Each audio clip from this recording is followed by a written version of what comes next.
Dobrý deň, takže máme tu kapitána tímu. Chcel som vám položiť pár otázok, ako sa vám dnes hralo. Tak ťažko povedať, ale sklamanie, veľké sklamanie. Prečo? No prečo? No, lebo mi nikto nenahráva proste. Idem dopredu, klepem tam s hokejkou, jak blázon, húčim tam po nich, nahrajú okolo mňa nikto a nikto nenahráva proste táto na druhú stranu, na zakázané a potom sú z toho zbytočné boli u nás nebezpečné situácie a takto sa nedá hrať hokej, proste tí chalani sepčia, oni nenahrávajú, oni sa tam s púčikom si tam robia fintičky a omantina si tam nahrávajú a žiadny tímový duch, proste oni si, no, to je ťažko toto, no. Ale myslím, že to je chyba celého organizačného tímu a nie len hráčov.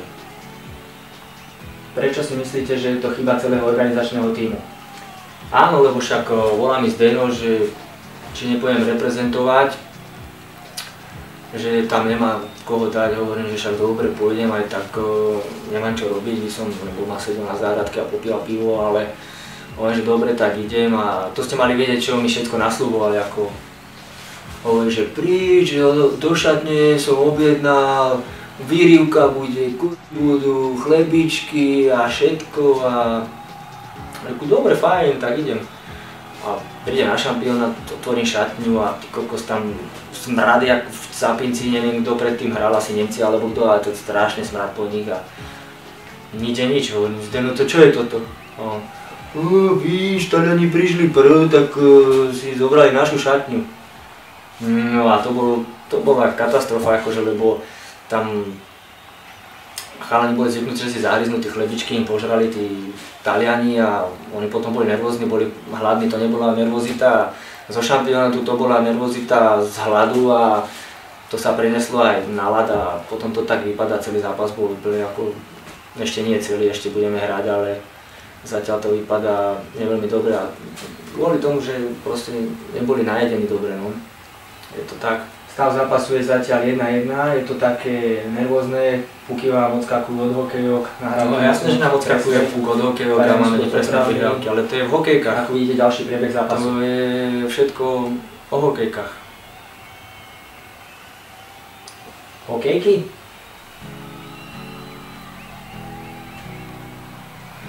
No jasné, lebo tesne pred zápasom nám tréner porozdával hokejky, že hrajte a 5-6 chalanov má hokejku na opačnú stranu.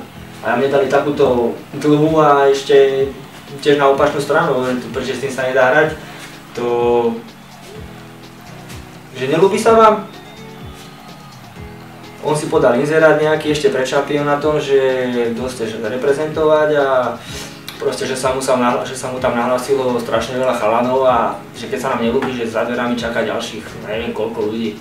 A reku, dobre, tak to zobrali sme, čo sme mali a išli sme hrať a to nie, že to vypadalo, že hráme, aké máme hokejky na opačnú stranu, ale možno ich fakt na opačnú stranu aj máme, takže tam to bolo o tom, že nám dali tie zlé hokejky a ja som sa aj snažil behom zápasu vymeniť si hokejku so spoluhráčom, ale on že čo ti neviem za tiež hrám s ňou, no tak bohužiaľ, tak som ostal z toho, čo som mal a je to tak zatiaľ, uvidíme, jak to bude pokračovať. Bola tu situácia, kedy Taliani zahájili protiútok, vystrelili a puk zapadol nášmu brankárovi za betón. Čo hovoríte na túto situáciu? To nebola naša chyba proste, my sme hrali, čo sme mali hrať a ten trápny únik Talianov, akože to nás vôbec nemohlo ohroziť. Proste ten puk zapadol Julovi za betón a on je na takéto situácie úplne perfektný a on vie to tam zachytať, proste on toto trénoval, jemu tam ten puk sa nemohol nejakým spôsobom prešuchnúť do brany, lebo proste ten puk nevedeli nájsť ani rozhodcovia, ani ešte, aby sa to prešlo nejako do brany, proste to je niečo neskutočné na toto fakt, že minimočné a my tieto situácie trénujeme aj na brankárskom tréningu, proste to chytá to jedine remienkom z betónu a vyšlo mu to aj teraz, takže má to nejaký osud aj ten tréning. Bavili sme sa už o tom aj v štúdiu majstrovstiev sveta, že tento rok nemáme v týme žiadnu hviezdu ani žiadnu osobnosť NHL.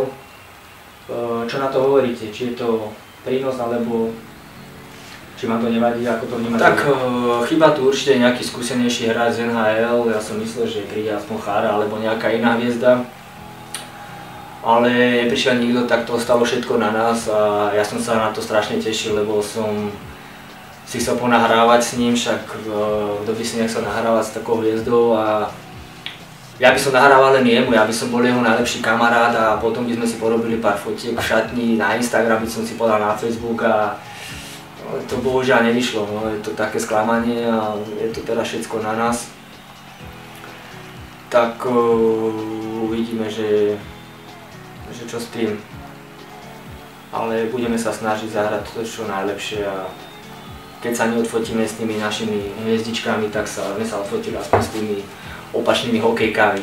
Ako vidíte situáciu do ďalšej tretiny, čo by sa malo zlepšiť a v čom by sa malo pridať? Tak pridať by nám mali určite, lebo hráme dobre a snažíme sa, tak dúfam, že nám aj pridajú. Ale korčulovať, lebo tam sa nekorčuluje proste tí chalani, ja neviem, či sa im nechce alebo čo, ale oni nekorčulujú a týmto je, proste vypúšťajú dohrávky pri mantineloch, vypúšťajú puky, nepresné prihrávky a ja to vidím aj v tých posilovniach, keď si idú zacvičiť, on proste príde, sadne na lavičku, hodinku ťuká tam do mobilu a po hodine si utve čelo uťarakom a ide ťukať do mobilu domov, tak podľa mňa by im to mali pred šampionátom zobrať a dať im to až potom a to by boli úplne nejaké iné výsledky. Myslím si, že tam treba trošku ešte zapracovať na tých tréningoch a bude to dobré, ale zatiaľ hráme úplne na hovno a možno, že nám nezahrajú ani hymnu, som počul takéto veci, že nám tam zahrajú úplne niečo iné, aby nás demotivovali, ale to nás nezlomí podľa mňa, keď nám to nezahrajú. My sa tešíme na to a uvidíme, že jak to dopadne, budeme sa snažiť. Takže uvidíme. Ďakujem za rozhovor a prajem veľa Ďakujem šťastia. aj ja a budeme sa snažiť, hovorím, zahrať čo najlepšie a aj keď nám už veľa ľudí neverí a myslia si, že sme úplne mantaví, tak fakt sa budeme snažiť doniesť aspoň nejaké cenné kovy a dúfam, že vás nesklameme a bude to dobre, lebo fakt sa snažíme, neprišli sme sa sem len korčulovať. Ďakujem. Ďakujeme, lúčime sa s vami a uvidíme sa v ďalšom priebehu zápasu a budeme pozbudzovať a fandiť našim.